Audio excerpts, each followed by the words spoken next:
Salam alaikum, bonjour. J'interviens dans cette vidéo pour parler un petit peu des événements de l'Algérie ces derniers jours. Des événements qui font vraiment peur et qui nous interpellent, qui m'interpellent en tant qu'Algérien. Je dis que il faut vraiment faire attention quand même à ce qui se passe. Le gouvernement continue de faire la sourde oreille. On ne voit rien à la télé. Depuis maintenant le début des événements. Donc ça, c'est pas nouveau. Par contre, sortir dans la rue et réclamer la hausse des prix par rapport au sucre et à l'huile et encore peut-être au pain, ça c'est dangereux et très lamentable. Lamentable, pourquoi je dis lamentable? Parce que c'est des choses qui se passent en Algérie. Et quand je dis l'Algérie, c'est un potentiel financier de 155 milliards de dollars. Donc on ne doit pas parler de fin, d'augmentation ou autre chose. Ce qui se passe, c'est pas un problème de prix, c'est pas un problème de logement, c'est un malaise social tout simplement. C'est un problème de mal-vie. Les gens ont ras-le-bol de ce pouvoir. Donc je ne sais pas qu'est-ce qu'il attend. Pourquoi il ne quitte pas? Bon, certes, ils vont me dire il ne va pas quitter parce qu'il est bien installé, c'est normal. Mais quand même, il est temps qu'il parte. Il est temps qu'il fasse ses valises. Parce que l'histoire va témoigner que l'Algérie a vécu un moment douloureux. Et c'est pas bien pour notre pays. Ces événements donc rappellent les événements de 89, 81, 89 et encore la décennie noire. On va encore replonger dans cette décennie noire, je ne sais pas pour combien de temps. Il parle de 10 années de violence, moi je dirais 20 ans maintenant, depuis 88, et encore un peu plus. Qu'est-ce qu'ils veulent encore? Ils ont niqué le bled, et pardon pour l'expression, et ils veulent encore faire pire que ça.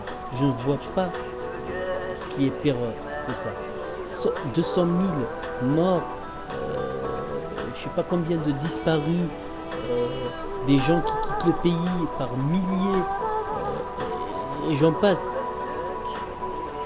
Qu'est-ce qu'ils attendent encore? Qu'est-ce qu'ils veulent encore? Un potentiel de 155 milliards de dollars, c'est un record. C'est un record, putain, mais ils peuvent même pas trouver des solutions pour une jeunesse perdue. Bref, vous m'excusez pour la colère. Franchement, ça fait vraiment mal au cœur de voir comme ça son pays déchiré. Alors, peut-être il faut proposer des solutions. Oui, il le faut. Il n'y a pas 1000 solutions. Il n'y a pas 2000, il n'y a pas une. Tout simplement, il faut vraiment changer ce qui se passe dans la tête des gens. C'est les gens qu'on doit d'abord changer. À commencer de soi, ensuite les autres. L'Algérie n'est pas un pays... comment dire?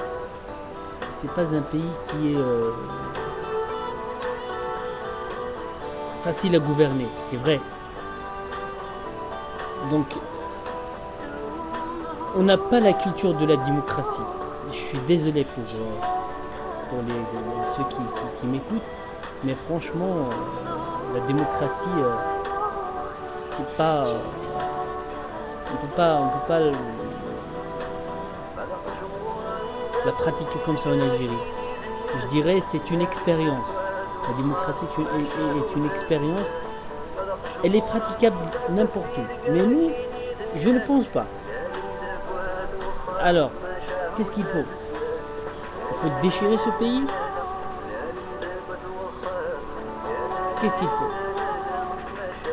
Bref, je dirais tout simplement une révolte nationale. Des grèves, pas de casse. Une révolte pacifique. Voilà. Je sais que c'est un peu idéaliste de ma part, mais sachez que l'Inde n'est pas mieux que nous. L'Inde qui a fait sortir l'Angleterre d'une manière pacifique, elle n'est pas mieux que nous. L'Afrique du Sud encore, et j'en passe. Donc, je crois que c'est la meilleure solution. Bon, je vais pas tarder quand même. Je vais poster une autre vidéo tout à l'heure. Donc je vous dis merci pour l'écoute et à la prochaine fois. Si vous avez d'autres opinions, donc vous êtes les bienvenus. Merci.